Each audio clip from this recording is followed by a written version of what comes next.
Bismillahirrahmanirrahim. Assalamualaikum warahmatullahi wabarakatuh. Ikhwanu wa akhwatu fillah yang dirahmati Allah.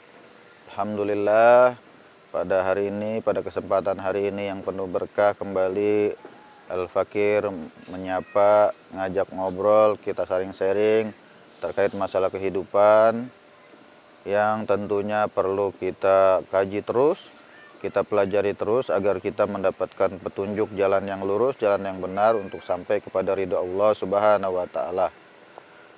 Hari ini Al-Fakir ingin membahas tema terkait nusus antara suami terhadap istri ataupun istri terhadap suami.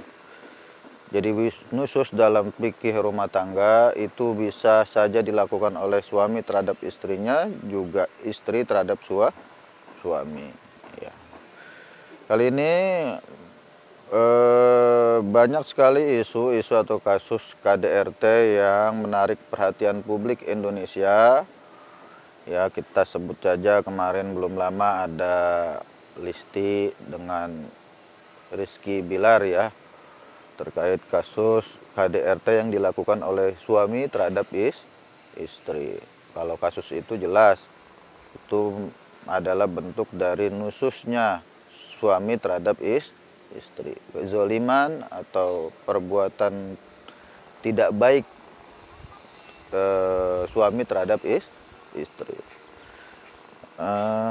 Kali ini Al-Fakir mengkerucut pada permasalahan kedurhakaan istri terhadap suami ya, atau dikatakan tadi dengan nusus durhaka, membangkang, tidak taat terhadap suami. Tentu juga ada kaitannya secara tidak langsung dengan kasus-kasus KDRT. Ya. Kalau pihak yang bersalah itu suami, masuk kategori yang disebutkan dalam undang-undang yang berlaku di negeri kita, yaitu KDRT, kekerasan dalam rumah tangga. Tapi ketika hal itu terjadi, penyebabnya dilakukan karena kedurhakaan istri terhadap suami, Islam memiliki pandangan yang khas ya. Dalam surat An-Nisa ayat 34 dijelaskan oleh Allah yang berfirman, A'udzubillahi minasyaitonirrajim, Bismillahirrahmanirrahim, wallati takhafuna nusuzahunna, dan wanita-wanita yang dikhawatirkan nususnya, fa'izuhunna, maka nasihatilah mereka, wahjuruhunna, dan pisahkanlah mereka dari kamar tidur kalian, wadribuhunna, dan pukullah mereka, wa in ata'nakum, maka jika mereka taat kepadamu, fala tabghu alaihinna sabila, maka janganlah kalian mencari-cari jalan untuk menyusahkan istri-istri kalian. Innallaha kana aliyan kabira, sesungguhnya Allah maha tinggi lagi maha besar.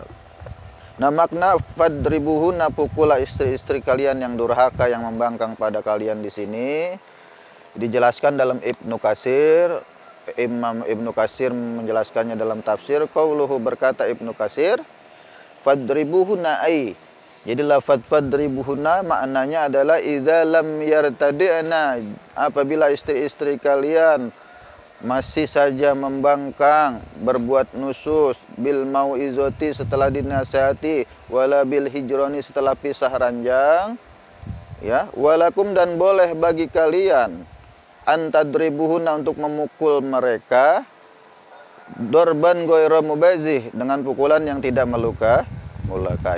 Kama sabbata fi sahih Muslim, sebagaimana termaktub dalam sahih Muslim, an Jabir, dari Jabir, anin Nabi sallallahu alaihi wasallam, dari Nabi sallallahu alaihi wasallam, qala, bersabda, fi hajatil wada, saat haji wada, wattaqullaha, wahai kalian semuanya, bertakwalah kepada Allah dalam urusan-urusan istri kalian ya. Jadi kita disuruh bertakwa dalam urusan istri-istri kita ya. Semuanya, semua kita semua suami harus benar-benar memperlakukan istri kita dengan ma'ruf, dengan baik. Jangan sampai tersakiti selama istri kita taat kepada kita ya.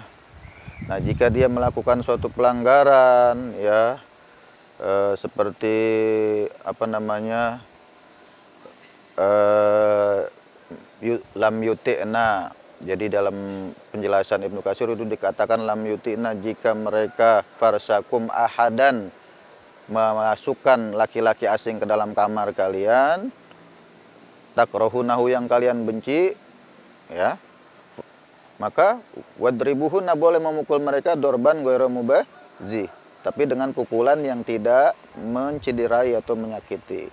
Ya, itulah sedikit sebelum ditutup. Mari kita bisa saling menghargai dan menghormati istri kita. Begitu juga istri terhadap suami, suami terhadap istri perlu saling menghormati. Kita ini partner, nggak boleh ada yang merasa superior paling tinggi karena mentang-mentang suami kemudian kita berbuat seenaknya. Ketika istri benar tetap aja disalah, itu juga nggak boleh. Istri juga sama, ketika suami benar masih disalahin juga karena nganggur, nggak punya kerjaan. Itu juga perkara-perkara atau sikap-sikap yang perlu kita hindari, jangan sampai ada di tengah-tengah rumah tangga kita. Itulah ya. Jadi tadi penjelasannya sudah dijelaskan, sudah saya sampaikan. Boleh kita memukul istri kita, tapi dengan tahapan. Pertama nasihatin dulu, ya. Fa'izuhunna, terus wahjuruhunna dalam An-Nisa tadi. Kemudian pisah ranjang. Nggak ngerti juga baru wadribuhunna, boleh pukul selama tidak melukai, menciderai. Apalagi sampai dibanting-banting, lempar pakai bola kasti, lempar pakai benda-benda berat yang bikin kemudian luka secara fisik. Itu masuk kategori yang tidak dibolehkan oleh ajaran Islam. Jadi boleh mukul selama tidak menciderai. Kalau dalam Islamnya tidak masuk kategori berbuat zalim, artinya nusus, artinya tidak masuk kategori yang melanggar KDRT sebenarnya kalau dalam pandangan Islam, ya. Yang penting kontrol diri, jangan sampai kemudian membabi buta, istri main gaplok aja, bakbuk, tendang, terus sampai dipelintir tangannya misalnya, sampai anggota bagian tubuhnya luka, memar. Nah, itu udah masuk kategori yang melebihi batas, ya. Itu ya sedikit yang bisa Ana sampaikan, mudah-mudahan bermanfaat. Ana tutup dengan doa kafaratul majlis. Subhanaka Allahumma wa bihamdika asyhadu an la ilaha illa anta astaghfiruka wa atubu ilaik. Assalamualaikum warahmatullahi wabarakatuh.